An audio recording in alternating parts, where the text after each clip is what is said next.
नमस्कार दोस्तों, मैं गजेंद्र गंजी ट्यूटोरियल की इस ऑनलाइन ई एजुकेशन प्लेटफॉर्म पर आप सभी का स्वागत करता हूं, अभिनंदन करता हूं। आगामी हमारे छत्तीसगढ़ में जो प्रयोगशाला परिचालक के एग्जाम होने वाला है उसको ध्यान में रखते हुए आज हम लोग रसायन विज्ञान के एक महत्वपूर्ण टॉपिक द्रव्य एवं उसकी अवस्थाओं के बारे में पढ़ेंगे, अर्थात इसको इंग्लिश से बोला जाता है मैटर एंड इट्स स्टेट, और ये इसका दूसरा क्लास है। इसके पहले वाले क्लास ऑलरेडी हमारे यूट्यूब चैनल में अपलोड किए जा चुके हैं, तो अगर आपने उसको नहीं देखा तो बिल्कुल जाकर देखिएगा। बहुत ही अच्छे तरीके से मैंने आपको पढ़ाया हुआ है। मैंने उसमें द्रव्य की अवस्थाओं के बारे में पढ़ाया था, specially solid, liquid, gas, plasma, Bose Einstein condensate, इन सब के बारे में मैंने पढ़ाया था। और बहुत इंपॉर्टेंट टॉपिक है, ऐसा कोई सा भी एग्जाम नहीं है जिसमें आपका मैटर और उसके सेट से क्वेश्चन ना पूछा जाए। बहुत इंपॉर्टेंट टॉपिक है, क्वेश्चन बार बार पूछा ही जाता है। तो चलिए फिर आज इस टॉपिक को हम लोग को, इस चैप्टर को पूरा कंप्लीट करना है। अब आप सभी को पता होगा प्रयोगशाला परिचालक का एग्ज़ाम अनाउंस्ड हो गया है, बहुत ही कम समय बचा है। तो अभी मैं इस जुलाई मंथ में आप लोग का पूरा सब्जेक्टिव टॉपिक को, सिलेबस को कंप्लीट करूंगा और अगस्त से हम लोग पूरा एमसीक्यू सॉल्व करेंगे। ठीक है, चलो तो चलिए। तो इससे पहले वाले क्लास में मैंने आप लोग को क्या क्या पढ़ाया था? इससे पहले वाले क्लास में मैंने आप लोग को पढ़ाया था किसके बारे में? आपका मैटर के बारे में। आखिर मैटर किसे कहा जाता है ना, मैटर किसे कहा जाता है, इसके बारे में मैंने पूरा पढ़ाया था। उसके बाद मैंने बताया था आप लोग को सॉलिड के बारे में, सॉलिड होता क्या है। फिर मैंने पढ़ाया था लिक्विड के बारे में, लिक्विड होता क्या है। गैस के बारे में मैंने आप लोग को पूरा पढ़ाया था। आपका प्लाज्मा क्या होता है ये मैंने पढ़ाया था। बोस-आइंस्टीन कंडेंसेट क्या होता है ये भी मैंने आप लोग को पूरा पढ़ा दिया है। तो इससे पहले वाले क्लास में आप लोग जाकर देखिएगा, प्लेलिस्ट में वीडियो मिल जाएंगे। अभी आज हम लोग सबसे पहले पढ़ेंगे द्रव्य की भौतिक अवस्था में परिवर्तन। क्या पढ़ेंगे? द्रव्य की भौतिक अवस्था में परिवर्तन। द्रव्य की भौतिक अवस्था में परिवर्तन, इसको अभी हम लोग सबसे पहले पढ़ेंगे। बहुत इंपॉर्टेंट टॉपिक है।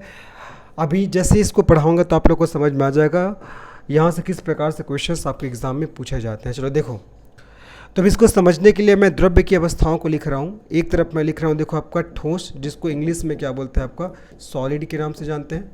उसके बाद मैं लिख रहा हूँ आपका द्रव, जिसको इंग्लिश में आपका लिक्विड के नाम से जाना जाता है। ओके, उसके बाद मैं लिख रहा हूँ आपका गैस, जिसको इंग्लिश में गैस ही के नाम से जानते हैं।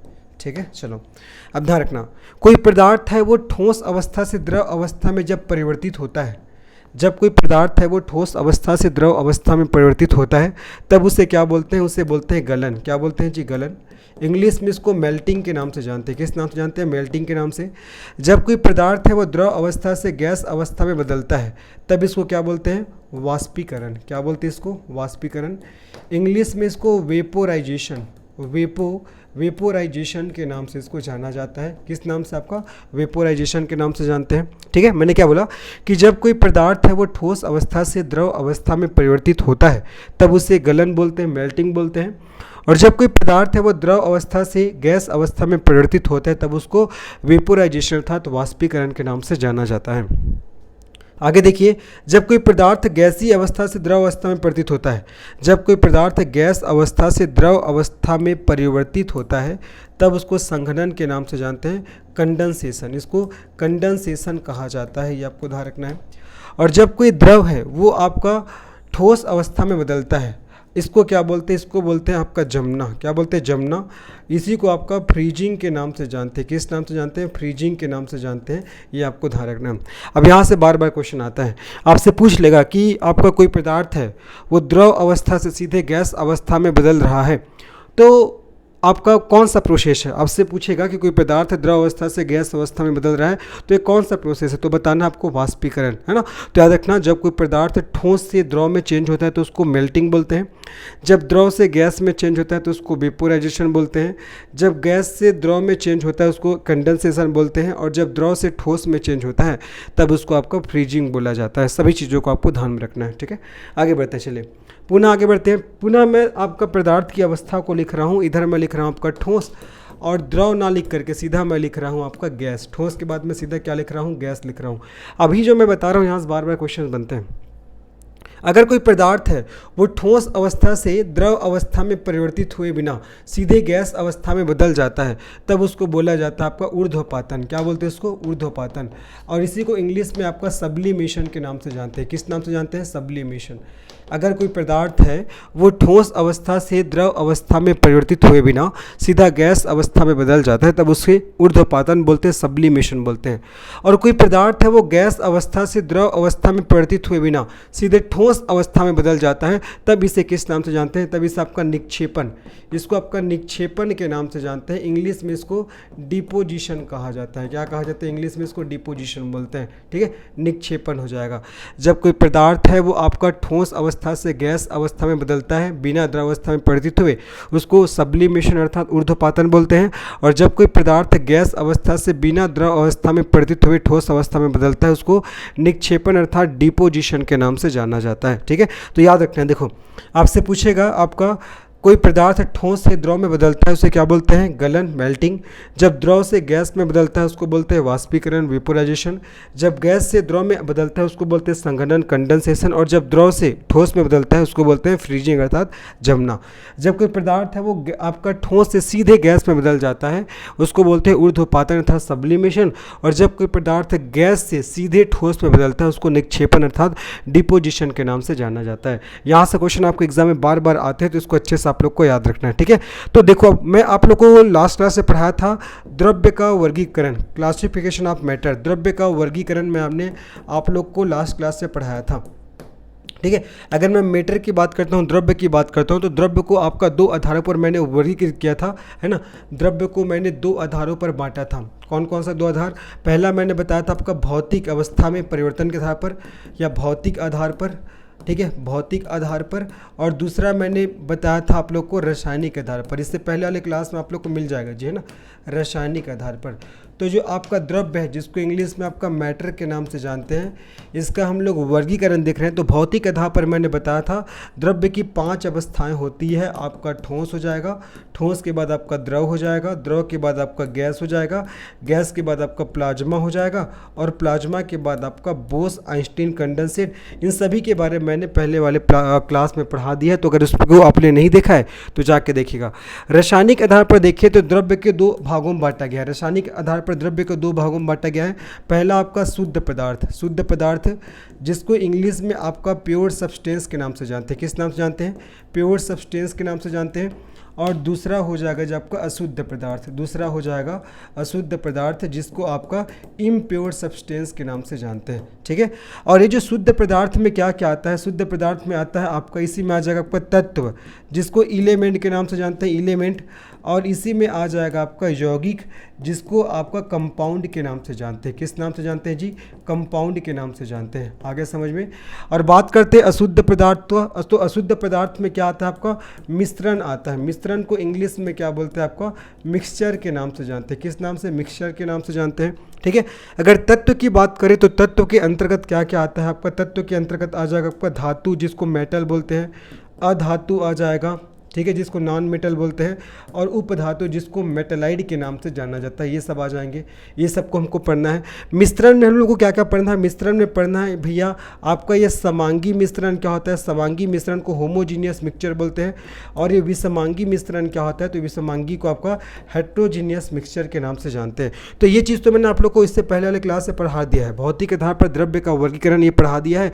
आज हम लोग जानेंगे रासायनिक आधार पर द्रव्य के कौन कौन से इसके प्रकार होते हैं, कौन कौन से उसके आपका मेजर टाइप्स होते हैं जहाँ से एग्जाम में क्वेश्चंस आते हैं। इसको आज हम लोग पढ़ेंगे। ये सब तो मैंने पढ़ा दिया। ठोस क्या होता है, द्रव क्या होता है, गैस क्या होता है, प्लाज्मा क्या होता है, बोस आइंस्टीन कंडेंसेट क्या होता है, ये सब मैंने आप लोग को पढ़ा दिया है। ठीक है, तो आज हम लोग रासायनिक आधार पर द्रव्य का वर्गीकरण को पढ़ना शुरू करेंगे। तो सबसे पहले जानेंगे हम लोग किसके बारे में? शुद्ध पदार्थ और अशुद्ध पदार्थ के बारे में, है ना। और शुद्ध पदार्थ में क्या क्या आता है आपका? तत्व और यौगिक। तत्व को एलिमेंट बोलते हैं, यौगिक को कंपाउंड बोलते हैं। और तत्व के अंतर्गत आपको पढ़ना है धातु, अधातु, उपधातु के बारे में। और आपका अशुद्ध पदार्थ में आता है मिश्रण, और मिश्रण के प्रकारों को आपको पढ़ना है कि समांगी मिश्रण क्या होता है और आपका विषमांगी मिश्रण क्या होता है। ठीक है, इससे पहले वाले क्लास में पढ़ा दिया हूँ जो ठोस, द्रव, गैस, प्लाज्मा और बोस आइंस्टीन कंडेंसेट। लेकिन आज ये पढ़ाई ये बहुत इंपॉर्टेंट है आपका, द्रव्य की भौतिक अवस्था में किस प्रकार से चेंजेस आते हैं और उसको किस किस नाम से जाना जाता है। ठीक है, चलो आगे बढ़ते हैं। तो अभी अब हम लोग किसके बारे में पढ़ना शुरू करेंगे? हम लोग पढ़ना शुरू करेंगे आपका तत्व के बारे में, यौगिक के बारे में। मतलब हम लोग अभी प्योर सब्सटेंस अर्थात शुद्ध पदार्थ, शुद्ध पदार्थ को हम लोग पढ़ना शुरू करेंगे। ठीक है, तो सबसे पहले आज का हमारा टॉपिक क्या रहेगा? हमारा टॉपिक रहेगा आपका शुद्ध पदार्थ। ठीक है, शुद्ध पदार्थ जिसको इंग्लिश में किस नाम से जानते हैं? शुद्ध पदार्थ को इंग्लिश में आपका प्योर सब्सटेंस, प्योर सब्सटेंस के नाम से आपका जाना जाता है, प्योर सब्सटेंस के नाम से आपका जाना जाता है। जैसे कि मैंने बताया ना, ये हम लोग इसके बारे में पढ़े हैं, किसके बारे में, शुद्ध पदार्थ के बारे में, उसके बाद अशुद्ध पदार्थ हम लोग पढ़ेंगे, प्योर सब्सटेंस। तो इसको पढ़ने से पहले हमको ये जानना आवश्यक है भाई कि ये आपका अणु क्या होता है, परमाणु क्या होता है। इसको शुरू करने से पहले हम लोग जानते हैं आपका परमाणु क्या होता है, परमाणु और आपका अणु क्या होता है। ठीक है, परमाणु और अणु क्या होता है इसको हम लोग जानते हैं। तो परमाणु किसे कहते हैं, ध्यान रखना, परमाणु किसे कहते हैं। तो परमाणु किसी पदार्थ का वह छोटा से छोटा कण होता है जिसे हम लोग और विभाजित नहीं कर सकते हैं। तो परमाणु किसे कहते हैं, परमाणु, परमाणु किसी पदार्थ का, परमाणु, परमाणु किसी पदार्थ का, किसी पदार्थ का वह छोटा से छोटा कण होता है, वह छोटा से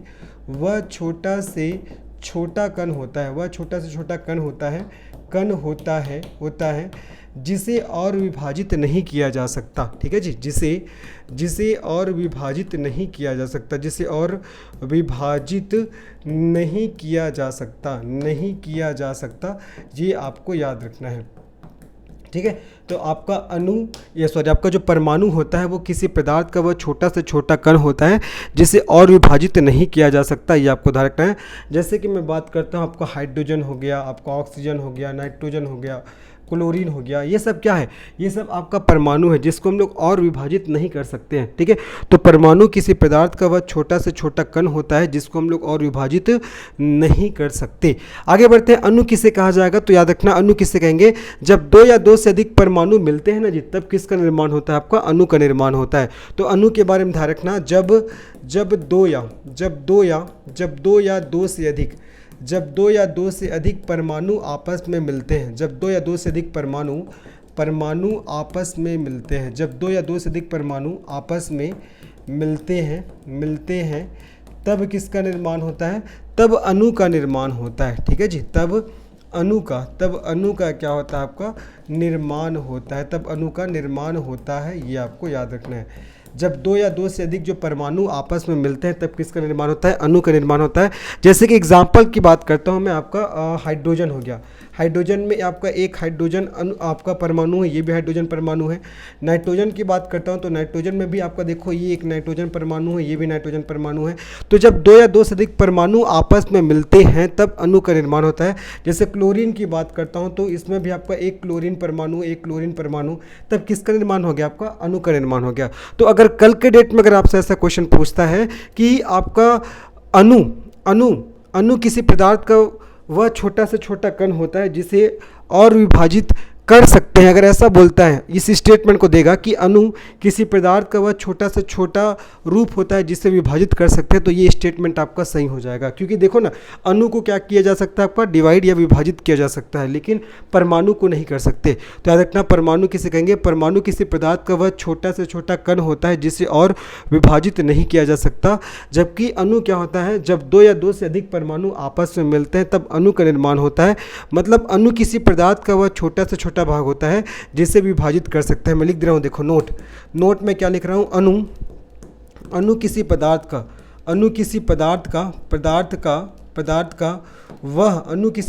का वह छोटा से छोटा भाग होता है, छोटा से छोटा भाग होता है जिसे और विभाजित किया जा सकता है। ठीक है, जिसे और विभाजित किया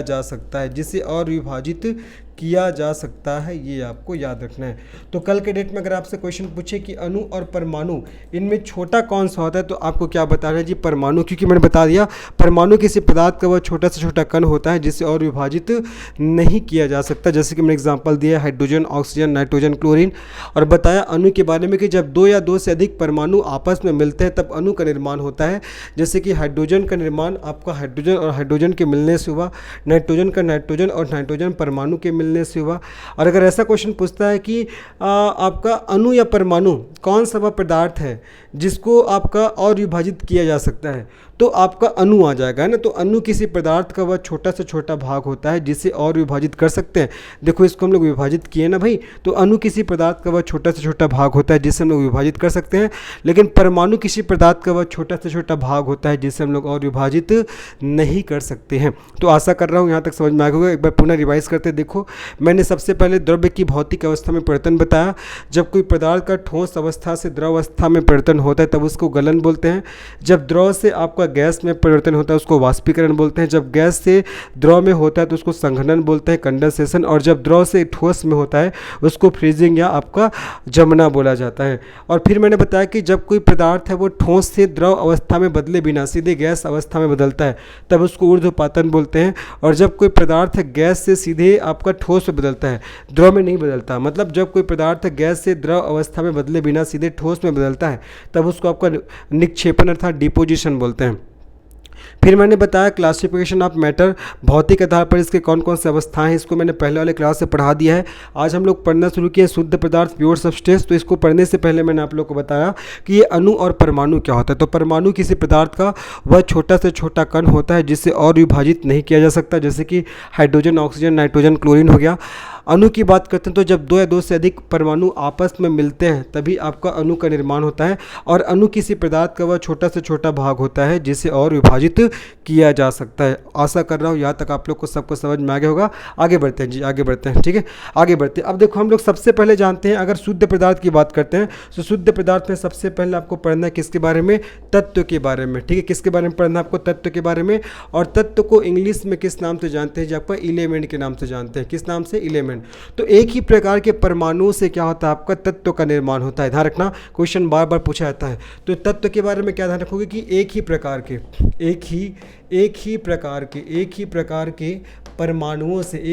के परमाणुओं से किसका निर्माण होता है, जब आपका तत्व का निर्माण होता है।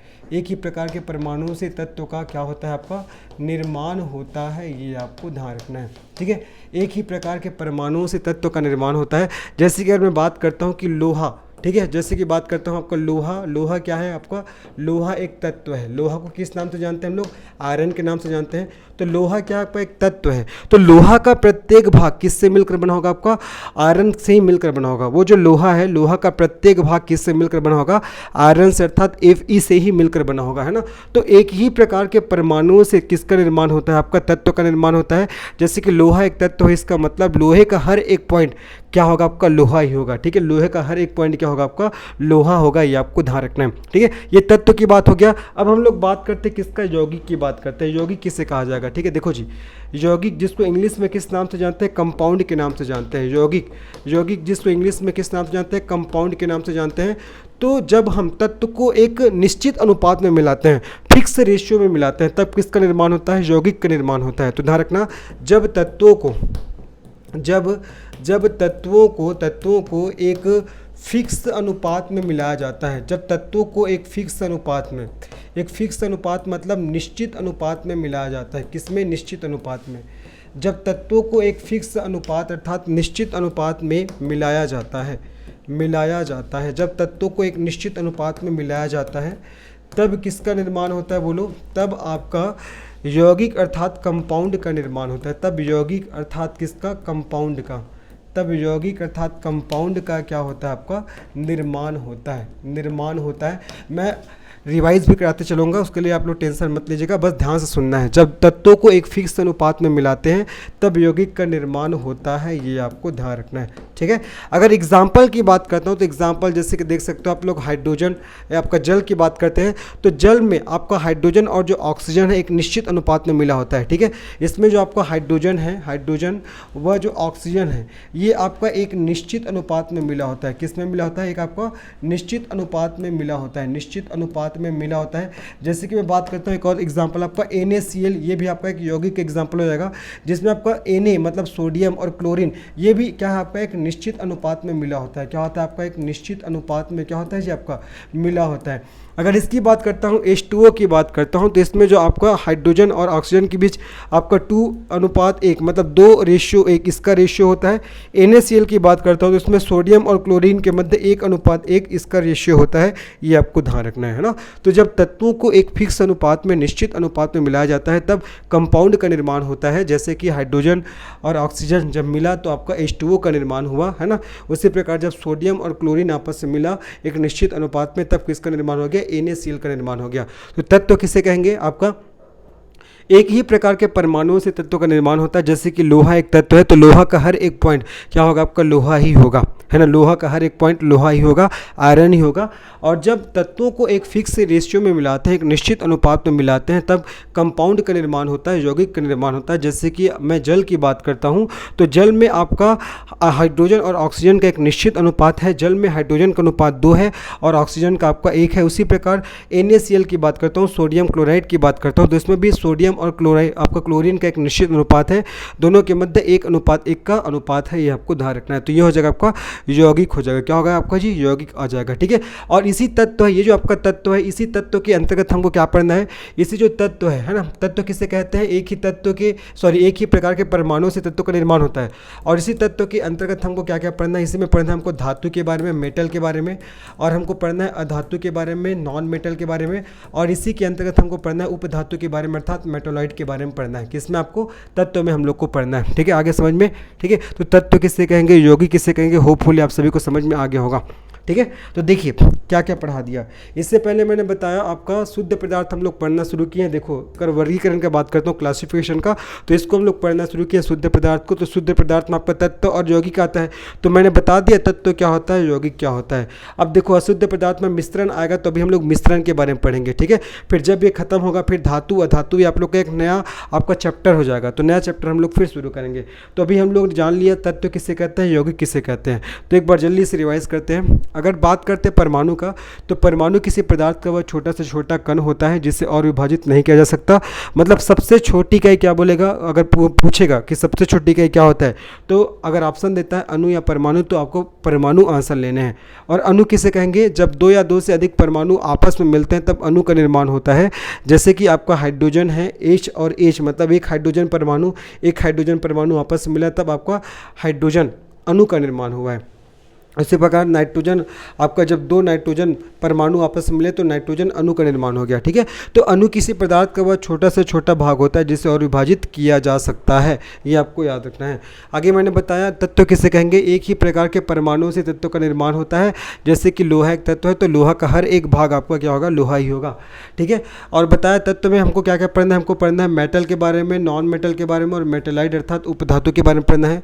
यौगिक किसे कहते हैं, तो जब तत्वों को एक फिक्स रेशियो मिलाते हैं तब यौगिक का निर्माण होता है। जैसे कि आपका जल की बात करते हैं तो जल में आपका हाइड्रोजन और ऑक्सीजन एक फिक्स रेशियो में मिला है। अगर रेशियो की बात करते हैं तो 2:1 हो जाएगा जल में, ठीक है।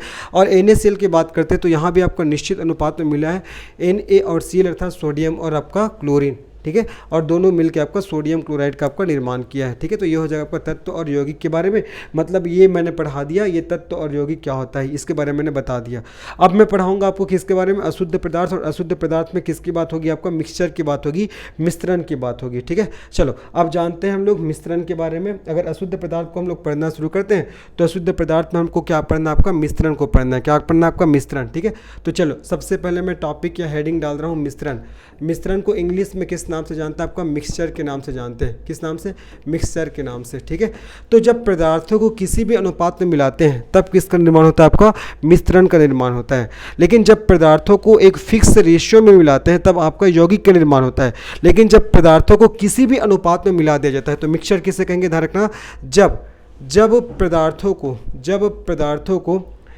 आपका पदार्थों को ना, एक सेकंड देखो, जब पदार्थों को किसी भी अनुपात में मिलाया जाता है, जब पदार्थों को किसी भी अनुपात में मिलाया जाता है, जब पदार्थों को किसी भी अनुपात में मिलाया जाता है तब किसका निर्माण होता है, तब आपका मिक्सचर का निर्माण होता है। तब मिक्सचर का अर्थात मिश्रण का, तब मिक्सचर का क्या होता है, जो आपका निर्माण होता है, ये आपको ध्यान रखना है। जैसे कि मैं एग्जांपल देता हूँ, आपका पानी और रेत का मिश्रण हो जाएगा, पानी और रेत का मिश्रण, ठीक है। दूसरा एग्जांपल देता हूँ आपका नींबू और आपका पानी का मिश्रण। ये सब आपका मिक्सचर अर्थात मिश्रण के एग्जांपल हो जाएंगे। तो जब पदार्थों को किसी भी अनुपात में, मतलब इसमें रेशियो आपका फिक्स नहीं होता है, किसी भी अनुपात में मिला दिया जाता है तब उसको क्या बोलते हैं, आपका मिश्रण। तभी तो इसको आपका इम्प्योर पदार्थ बोलते हैं, सब्सटेंस आपका इम्प्योर सब्सटेंस कहा जाता है। तो जब पदार्थों को किसी भी अनुपात में मिलाते हैं तब किसका निर्माण होता है, जब आपका मिश्रण का निर्माण होता है, ये आपको ध्यान रखना है। अगर हम लोग मिश्रण की बात करते हैं तो मिश्रण के आपका दो प्रकार होते हैं।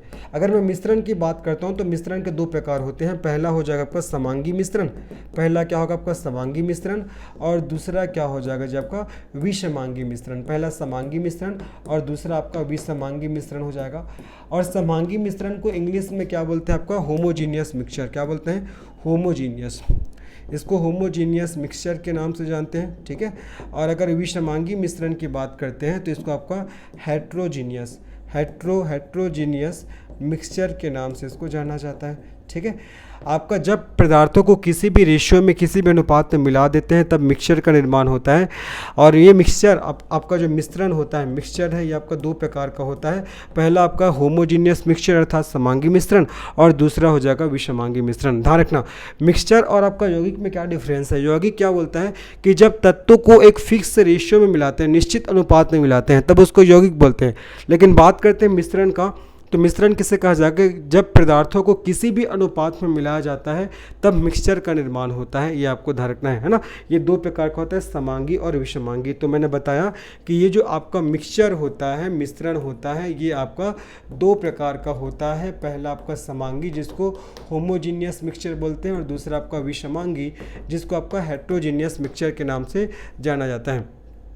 अब ऐसा मिश्रण जिसमें पदार्थ के कणों को अलग अलग देख सकते हैं उसको आपका समांगी मिश्रण कहा जाता है। बात करते हैं हम लोग समांगी मिश्रण का, तो ऐसा मिश्रण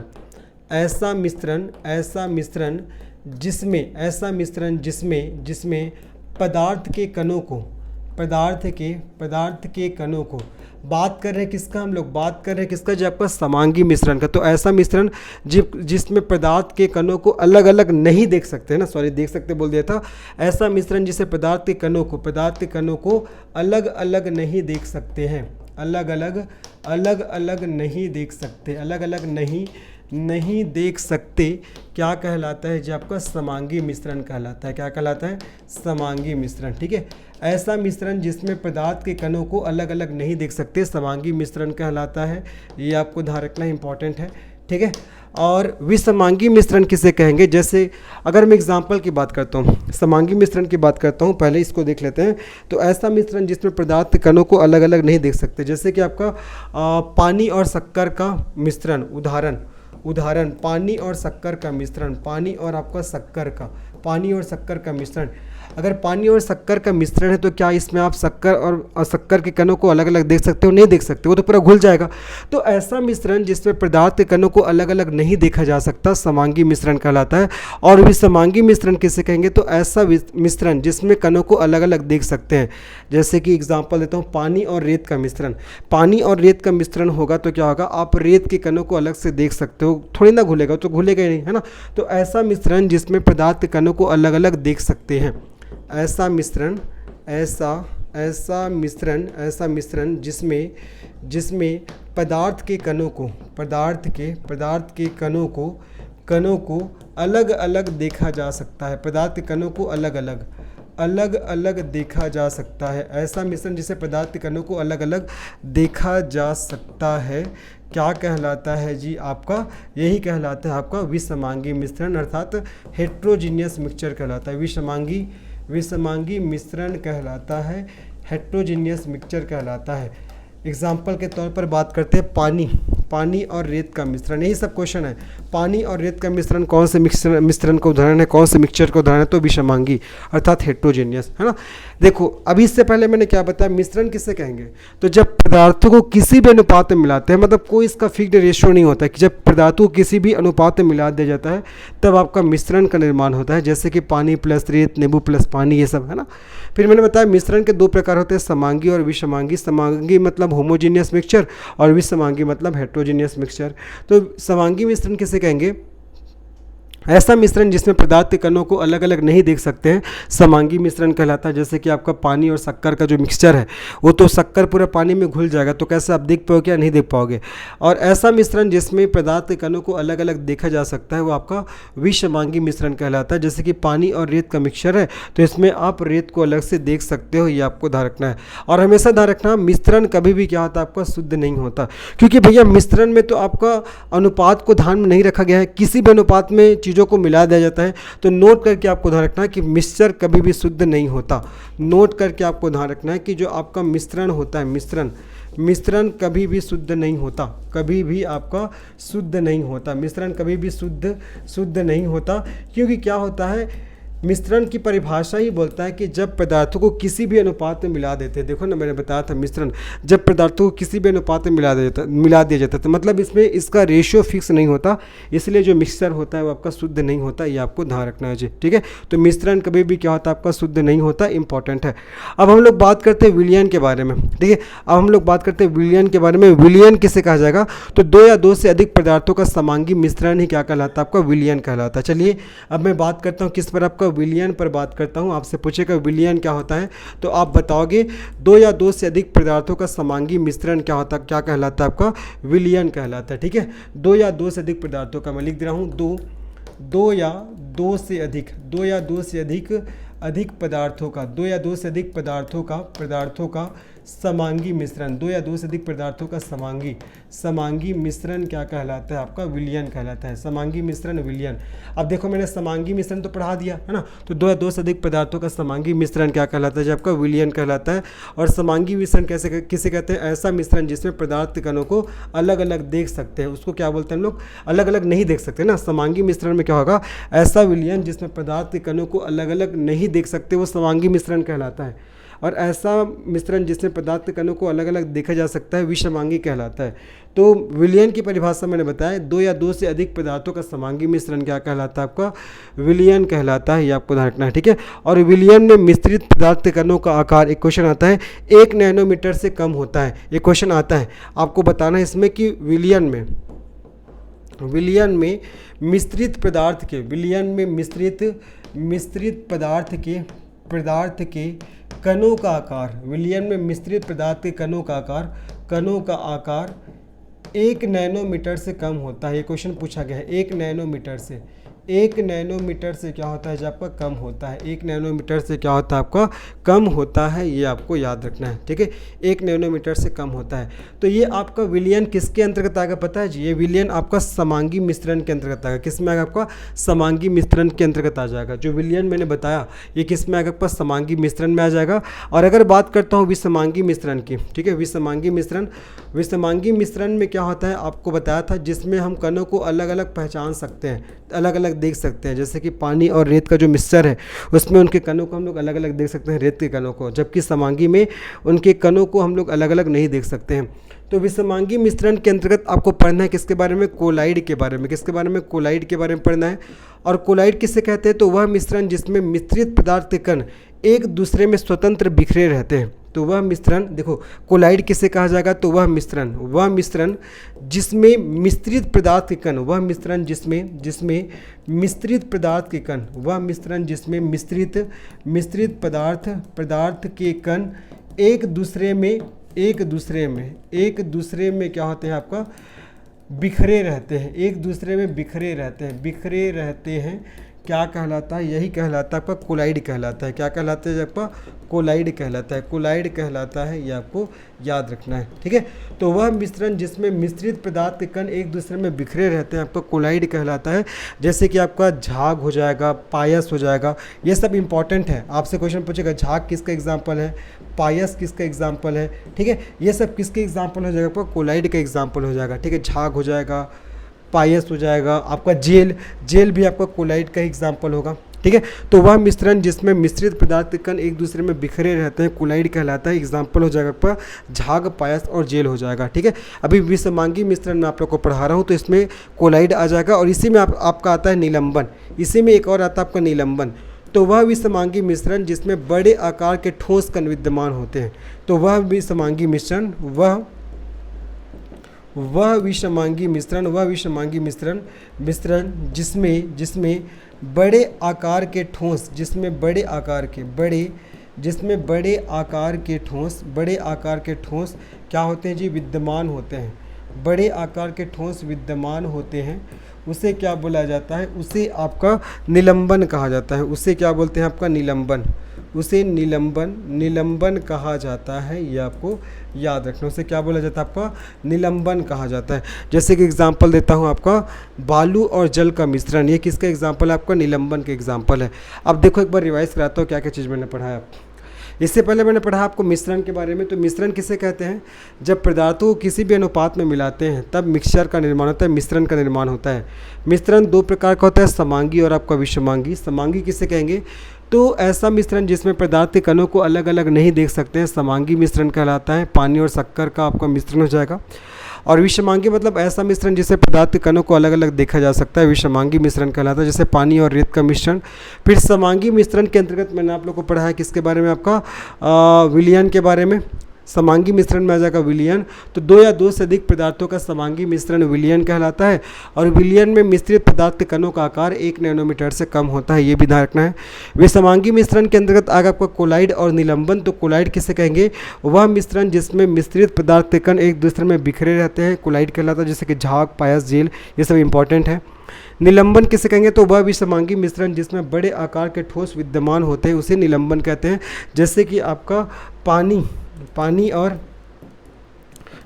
और बालू का मिश्रण, पानी और बालू का मिश्रण इसके आपको एग्जाम्पल हो जाएगा। ठीक है, ये आपको ध्यान रखना है। ये सब इंपॉर्टेंट है ना जी, ये सब एग्जाम में बार बार आता है। झाग, पायस, जेल किसका एग्जाम्पल है, आपसे पूछेगा। विलयन में मिश्रित पदार्थ के कणों का आकार किससे कम होता है, 1 नैनोमीटर से कम होता है। समांगी मिश्रण में क्या होता है, समांगी मिश्रण में क्या होता है मैंने बताया था, जिसमें आपका जो पदार्थ के कण है उसको अलग अलग नहीं देख सकते, ये आपका समांगी मिश्रण के बारे में हो जाएगा।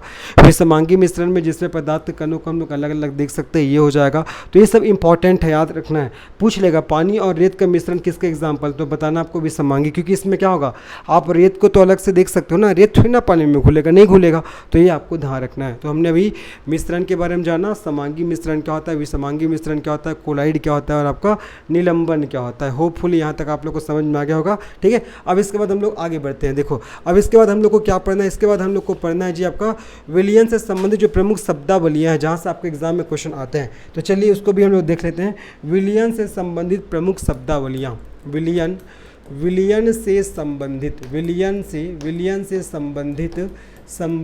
प्रमुख शब्दावलियाँ, विलयन से संबंधित प्रमुख शब्दावलियाँ कौन कौन सी है, जहाँ से आपके एग्जाम में क्वेश्चन बार बार पूछे जाते हैं। देखो सबसे पहले आपको ध्यान रखना है विलयन की सांद्रता, कॉन्सेंट्रेशन ऑफ सॉल्यूशन।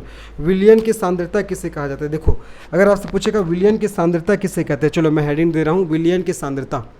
विलयन की सांद्रता होता क्या है, कॉन्सेंट्रेशन ऑफ सॉल्यूशन। तो किसी विलयन के प्रति इकाई मात्रा में उपस्थित विलेय की मात्रा को, किसी विलयन के प्रति इकाई मात्रा में उपस्थित विलेय की मात्रा को, किसी विलयन के, याद रखना, किसी विलयन के प्रति इकाई, किसी विलयन के प्रति इकाई, देखो विलयन की सांद्रता किसे कहेंगे, किसी विलयन के प्रति इकाई मात्रा में, किसी विलयन के प्रति इकाई मात्रा में उपस्थित विलेय की मात्रा को, किसी विलयन के प्रति इकाई मात्रा में उपस्थित विलेय की मात्रा को, विलेय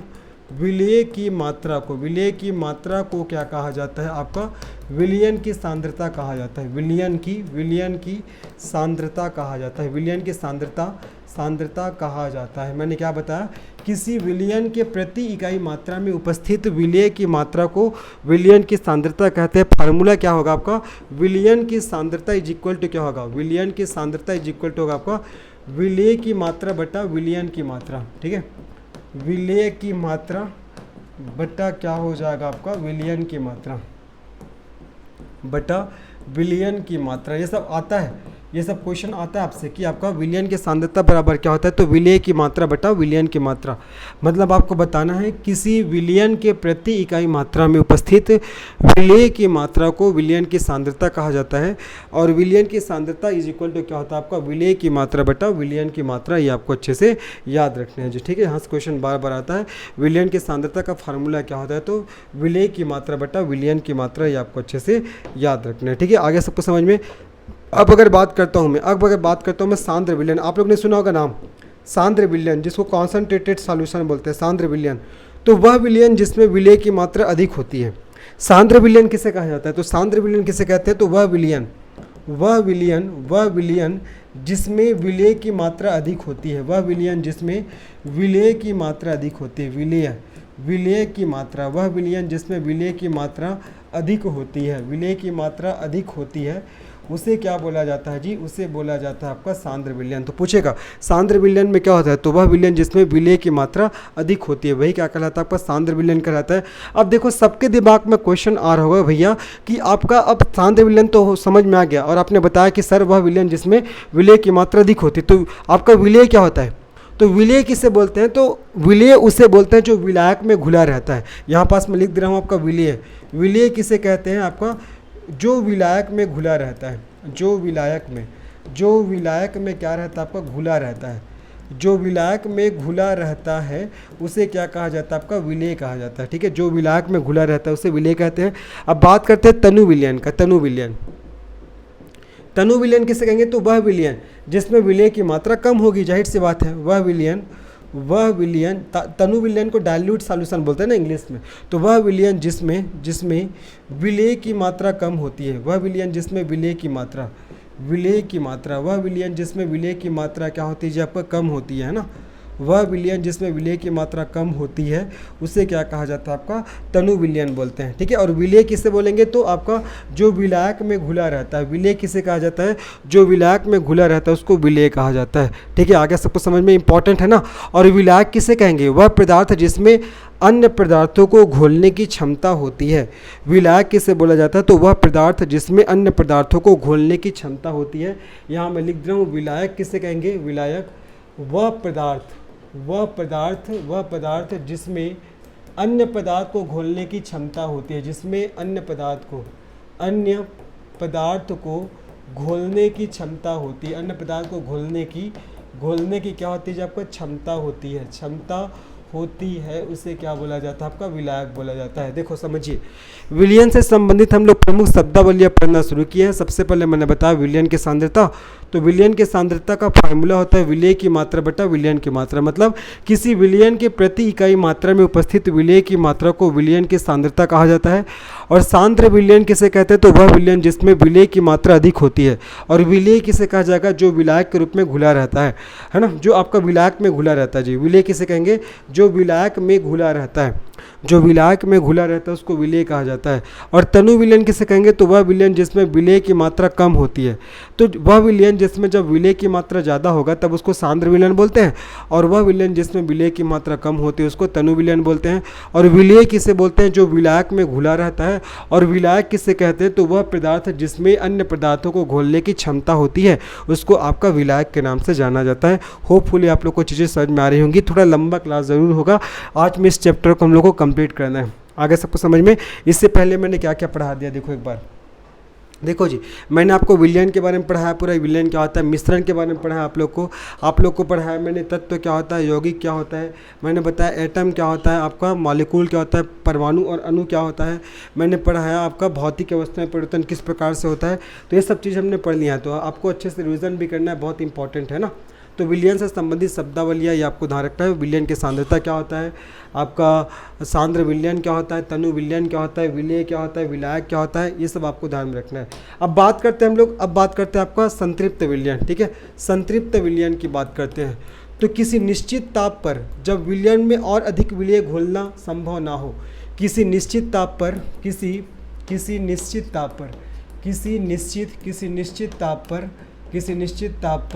जब विलयन में और अधिक विलेय घोलना संभव ना हो, और अधिक विलेय विलेय घोलना संभव ना हो, और अधिक विलेय घोलना घोलना संभव ना हो, संभव ना हो, उसे क्या बोला जाता है? उसे आपका संतृप्त विलयन बोलते हैं। क्या बोलते हैं? जिसे संतृप्त विलयन कहा जाता है, संतृप्त विलयन कहा जाता है, कहा जाता है। मैंने क्या बताया? मैंने ये बताया कि किसी निश्चित ताप पर जब विलयन में और अधिक विलेय घोलना संभव ना हो, उसे क्या बोला जाता है? जो आपका संतृप्त विलयन बोलते हैं। ठीक है, इंपॉर्टेंट है। बात करता हूँ मैं असंतृप्त विलयन की। असंतृप्त विलयन किसे कहा जाएगा? तो जब तक विलयन में अधिक विलेय घोलना संभव हो, वह विलयन आपका असंतृप्त विलयन कहलाता है। जब तक विलयन में और अधिक विलेय घोलना संभव हो, और अधिक विलेय घोलना संभव हो, और अधिक विलेय घोलना संभव हो, और अधिक विलेय घोलना संभव हो, उसे क्या बोला जाता है? उसे आपका असंतृप्त विलयन बोलते हैं। ठीक है, उसे असंतृप्त विलयन बोलते हैं, उसे असंतृप्त विलयन कहा जाता है, विलयन कहा जाता है, संतृप्त विलयन कहा जाता है। सीधे इसके डेफिनेशन से क्वेश्चंस आते हैं ना, किसे संतृप्त विलयन बोलते हैं? तो किसी निश्चित ताप पर जब विलयन में और अधिक विलेय की मात्रा घोलना संभव ना हो, तब उसे संतृप्त विलयन कहा जाएगा। और जब तक विलयन में और अधिक विलेय की मात्रा घोलना संभव हो, तब उसे क्या बोलेंगे? असंतृप्त विलयन कहेंगे। ठीक है, उसे हम लोग असंतृप्त विलयन कहते हैं, ये आपको ध्यान रखना है। चलो आगे बढ़ते हैं। अब आप लोग को समझ में आ गया भाई संतृप्त विलयन क्या होता है, असंतृप्त विलयन क्या होता है। अब हम लोग देखेंगे मिश्रण को अलग करने की कौन कौन सी विधि है। यहाँ से भी आपको एग्जाम में क्वेश्चन बनते हैं। ठीक है, उसके बाद अंतिम में मैं एक बार आप लोग को पूरा रिवाइज करा दूंगा। चलो अब हम लोग बात करते हैं मिश्रण को अलग करने की कौन कौन सी विधि है। चलो एक नया टॉपिक, एक नया हेडिंग आप लोग को देना है, मिश्रण को अलग करने की विधियाँ। मिश्रण को अलग करने की विधियाँ, मिश्रण को अलग करने की विधियाँ, मिश्रण को अलग करने की कौन कौन सी विधि है, कौन कौन सा आपका मेथड है। तो सबसे पहले तो आपको ध्यान रखना है बिनना, और बिनना को आपका और किस नाम से जानते हैं? चुनना। बिनना या हो जाएगा आपका चुनना, बिनना या चुनना। ठीक है, इस विधि का प्रयोग दो ठोस पदार्थों को अलग करने के लिए किया जाता है। जो आपका बिनना या चुनना है, इस विधि का प्रयोग, ठीक है, इस विधि का प्रयोग दो ठोस पदार्थों को अलग करने के लिए किया जाता है। इस विधि का प्रयोग दो ठोस पदार्थों को अलग करने के लिए किया जाता है। जी आपको याद रखना है, बहुत इंपॉर्टेंट है। आपसे क्वेश्चन पूछेगा कि आपका जो बिनना या चुनना है, इसका प्रयोग किसके लिए करते हैं? तो आपका दो ठोस पदार्थों को अलग करने के लिए करते हैं, है ना। जब आपका ठोस का आकार, जब आपका एक ठोस का आकार क्या होता है? आपका बड़ा होता है। ठीक है, जब ठोस का आकार आपका बड़ा होता है, जब ठोस का आकार कैसा रहता है? आपका बड़ा रहता है। जब ठोस का आकार बड़ा रहता है, ये आपको याद रखना है। ठीक है, देखो जैसे कि आपका गेहूं से कंकड़ निकालते हैं, गेहूं से कंकड़ को बीनते हैं, तो जो आपका जो कंकड़ है उसका आकार बड़ा रहता है ना। तो हम लोग आपका बिनना चुनना इस विधि का प्रयोग तब करते हैं जब आपका ठोस पदार्थों को अलग करना रहता है ना। और इसमें ठोस पदार्थ का आकार कैसा होता है? आपका बड़ा होता है। जैसे कि उदाहरण के तौर पर हम लोग बात करते हैं, उदाहरण के तौर पर गेहूं से कंकड़ निकालना, गेहूं से क्या निकालना? कंकड़ निकालना, गेहूं से कंकड़ निकालना। ये किसका एग्जाम्पल हो जाएगा? आपका बिनना या चुनना का। दूसरा हम लोग को पढ़ना है, दूसरा आपका फटकना, जिसको आपका विनोइंग के नाम से जानते हैं। किस नाम से? विनोविंग के नाम से इसको जाना जाता है, फटकना। ठीक है, और याद रखना इस विधि का प्रयोग तब करते हैं जब दोनों पदार्थ ठोस हो। इस विधि का प्रयोग तब करते हैं जब दोनों पदार्थ ठोस हो और जिसमें से एक हल्का और एक भारी हो। ठीक है, इस विधि का प्रयोग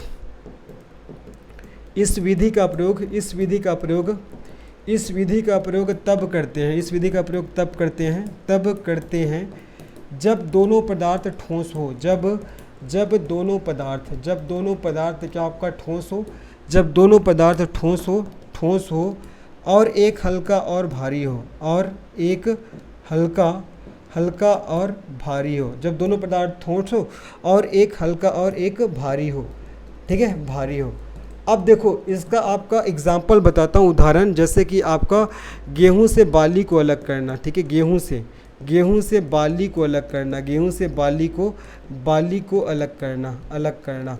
ठीक है ये, या बोल सकते हैं भूसा से अलग करना, ठीक है। आपका अनाज को भूसा से अलग करना, आपका जो भूसा है वो आपका हल्का होता है और अनाज आपका थोड़ा भारी होता है, तो इसको अलग करने के लिए आपका विनोइंग अर्थात फटकना विधि का प्रयोग किया जाता है।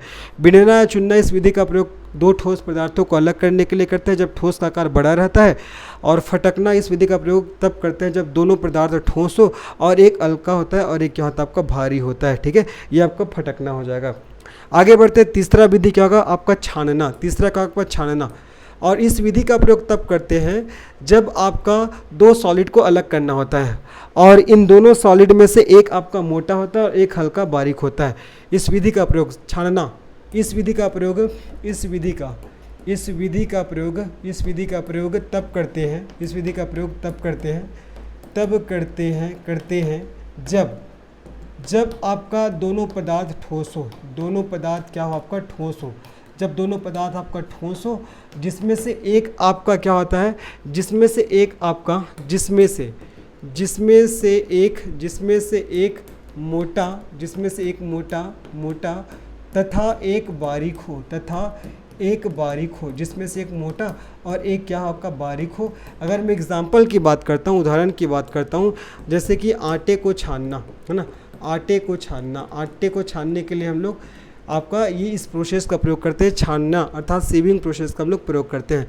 बात करते हैं चौथा, चुंबकीय पृथक्करण विधि। चौथा हो जाएगा जब आपका चुंबकीय पृथक्करण विधि, पृथक्करण है ना, पृथक्करण विधि। देखो चुंबकीय पृथक्करण विधि फिर से लिख रहा हूँ, चुंबकीय पृथक्करण विधि। अब इधर ये तो नाम से समझ में आ रहा है, ठीक है। आपका चुंबकीय पृथक्करण विधि को मैग्नेटिक सेपरेशन मेथड बोलते हैं। इस मेथड का उपयोग दो ठोस को अलग करने के लिए करते हैं जब आपका उन ठोसों में से एक ठोस आपका मैग्नेटिक हो अर्थात चुंबकीय हो। तो इस विधि का प्रयोग दो ठोस को अलग करने के लिए करेंगे जब आपका एक जो आपका ठोस है वो कैसा होगा आपका चुंबकीय होगा, ठीक है। तो आपका चुंबकीय पृथक्करण विधि हो जाएगा, ध्यान रखना है। अब इसके बाद आगे बढ़ते हैं, आगे और क्या क्या बचा आपका, आगे बचा हुआ है जो आपका वाष्पीकरण, ठीक है। वाष्पीकरण विधि यहाँ तक होपफुली समझ में आ गया होगा। देखो ईजी है यार, सब ईजी है। आपका बिनना चुनना इस विधि का प्रयोग दो ठोस पदार्थों को अलग करने के लिए करते हैं जब ठोस का आकार एक का बड़ा होता है, और फटकना इस विधि का प्रयोग तब करते हैं जब दोनों पदार्थ ठोस हो और एक हल्का और एक भारी हो, जैसे गेहूं से बाली को अलग करना। फिर बताया छानना इस विधि का प्रयोग तब करते हैं जब दोनों पदार्थ ठोस हो और जिसमें से एक आपका मोटा और एक बारीक हो, जैसे कि आटे को छानना। चुंबकीय पृथक्करण विधि का प्रयोग तब करते हैं जब दोनों पदार्थ ठोस हो और जिसमें से एक पदार्थ आपका चुंबकीय हो, है ना, एक आपका चुंबकीय हो, तभी तो चुंबकीय पृथक्करण विधि का प्रयोग करेंगे। पांचवा वाष्पीकरण। देखो इस विधि का प्रयोग तब करते हैं जब आपका मिक्सचर सॉलिड और लिक्विड का होता है। जो वाष्पीकरण है, वाष्पीकरण का प्रयोग तब करते हैं जब आपका मिक्सचर होता है वो सॉलिड और लिक्विड का होता है। किसका होता है आपका सॉलिड और लिक्विड का। जब जो मिक्सचर होता है आपका सॉलिड और लिक्विड का होता है, जिसमें से आपका एक क्या होता है वोलेटाइल होता है और एक आपका नॉन वोलेटाइल होता है। जिसमें से एक क्या होगा आपका, एक आपका वोलेटाइल होगा, ठीक है, और एक आपका नॉन वोलेटाइल होता है, ये आपको ध्यान रखना है, ठीक है। तो वाष्पीकरण मेथड का प्रयोग तब करते हैं जब मिक्सचर सॉलिड और लिक्विड का होता है और एक क्या होता है आपका वोलेटाइल होता है और एक आपका नॉन वोलेटाइल होता है। जैसे कि नमक को पानी से अलग करना, चीनी को पानी से अलग करना। जैसे कि उदाहरण देखो, नमक को पानी से अलग करना, नमक को पानी से अलग करना। देखो अगर आपका नमक पानी में घुला हुआ है तो पानी को अगर आप गर्म करोगे तो पानी तो भाप बढ़कर उड़ जाएगा, लेकिन नमक आपका नीचे तल में बैठ जाएगा, रह जाएगा, है ना। तो याद रखना चुंबकीय पृथक्करण विधि का उपयोग तब करते हैं जब मिक्सचर सॉलिड हो और आपका लिक्विड हो और इसमें से एक वोलेटाइल हो और एक आपका नॉन वोलेटाइल होता है। जैसे नमक को पानी से अलग करना, चीनी को पानी से अलग करना, ये सब आपका चुंबकीय पृथक्करण विधि के तहत ही किया जाता है। सॉरी आपका किसके कारण, वाष्पीकरण के द्वारा ही आपको किया जाता है, वेपोराइजेशन के द्वारा। ये आपको ध्यान रखना है। आगे समझ में सबको। आगे बढ़ते हैं, वाष्पीकरण के बाद हम लोग आगे बढ़ते हैं छठवा हो जाएगा आसवन विधि, ठीक है। छठवा आपका आसवन विधि, और इस मेथड का प्रयोग तब करते हैं जब दो द्रवों के बॉइलिंग पॉइंट में अंतर ज़्यादा होता है। जब दो द्रवों के बॉइलिंग पॉइंट मतलब क्वथनांक में, है ना, बॉइलिंग पॉइंट। जब दो द्रवों के बॉइलिंग पॉइंट में अंतर ज़्यादा होता है, जब दो द्रवों के बॉइलिंग पॉइंट में अंतर क्या होता है आपका ज़्यादा होता है, तब उस केस में क्या करते हैं, उस केस में आपका आसवन विधि का प्रयोग किया जाता है ना। और इसका एग्जाम्पल हो जाएगा उदाहरण, जल व एसीटोन के मिश्रण को अलग करना। जल व एसीटोन के मिश्रण को अलग करना, जल व एसीटोन के मिश्रण को अलग करना, ये इसका एग्जाम्पल हो जाएगा। ठीक है, आगे बढ़ते हैं। आसवन विधि के बाद सातवां ध्यान रखना आपको, प्रभाजी आसवन। प्रभाजी आसवन जिसको फ्रैक्शनल डिस्टिलेशन के नाम से जानते हैं। जब दो द्रव के बॉइलिंग पॉइंट में कम अंतर होता है, जब दो द्रवों के बॉइलिंग पॉइंट में कम अंतर होता है, तब आपका प्रभाजी आसवन विधि का प्रयोग करते हैं। जब दो द्रवों के बॉइलिंग पॉइंट में, जब दो द्रव के बॉइलिंग पॉइंट में कम अंतर होता है, जब दो द्रव के बॉइलिंग पॉइंट में कम अंतर होता है, तब किसका प्रयोग होता है, तब आपका प्रभाजी आसवन विधि का प्रयोग होता है। तब प्रभाजी आसवन विधि का प्रयोग होता है। विधि का क्या होता है, आपका प्रयोग होता है। यही सब तो क्वेश्चन बनता है, आपसे पूछेगा जब दो द्रव के बॉइलिंग पॉइंट में कम अंतर होता है तब कौन से विधि का प्रयोग करते हैं, प्रभाजी आसवन। जैसे पेट्रोलियम से पेट्रोल को अलग करना है, डीजल को अलग करना है, केरोसिन को अलग करना है, तब आपका प्रभाजी आसवन विधि का प्रयोग करते हैं। आपसे पूछेगा जब दो द्रव के बॉइलिंग पॉइंट में अंतर ज़्यादा होता है तब कौन से विधि का प्रयोग करते हैं, तो आपका आसवन विधि का प्रयोग करते हैं। जैसे कि जल व एसीटोन के मिश्रण को अलग करना। मैंने बताया अगर आपसे क्वेश्चन पूछेगा कि आपका जब आपका दो आपका पदार्थ है उसको अलग करना है, जिसमें से एक सॉलिड होगा, एक लिक्विड होगा, और एक वोलाटाइल और एक नॉन वोलाटाइल होगा, तब उस केस में कौन से मेथड का प्रयोग करेंगे, वाष्पीकरण का। चुंबकीय पृथक्करण विधि का प्रयोग तब करेंगे जब आपका एक जो पदार्थ आपका चुंबकीय होगा। आपका छानना, इस विधि का प्रयोग तब करते हैं जब दोनों पदार्थ ठोस होगा और जिसमें से एक आपका मोटा और एक बारीक होगा, तभी तो आपका उसको छानेंगे। आपका फटकना विधि का प्रयोग तब करते हैं जब दोनों आपका ठोस पदार्थ हो और एक हल्का और एक भारी होता है। और बिनना या चुनना, इस विधि का प्रयोग दो ठोस पदार्थों को अलग करने के लिए किया जाता है जब ठोस का आकार बड़ा होता है। ये आपको ध्यान रखना है। आगे सबको समझ में, होपफुली समझ में आया होगा। तो ये रहा आज आपका पहला वाला टॉपिक, मैंने ख़त्म करवा दिया। आपका द्रव्य एवं उसकी अवस्थाएं, एक बार इसको अच्छे से एक बार और देखिएगा, रिवीजन करिएगा, इसके बाद इसके एमसीक्यू लगाइएगा। निश्चित यहाँ से क्वेश्चन आप लोग के बनेंगे ही बनेंगे। तो अगर आपको ये वीडियो पसंद आया होगा तो निश्चित इस वीडियो को लाइक करिए, इस चैनल को सब्सक्राइब करिए और इसे अपने दोस्तों को शेयर करिए। मिलते हैं नेक्स्ट वीडियो में, तब तक के लिए धन्यवाद, बाय, टेक केयर।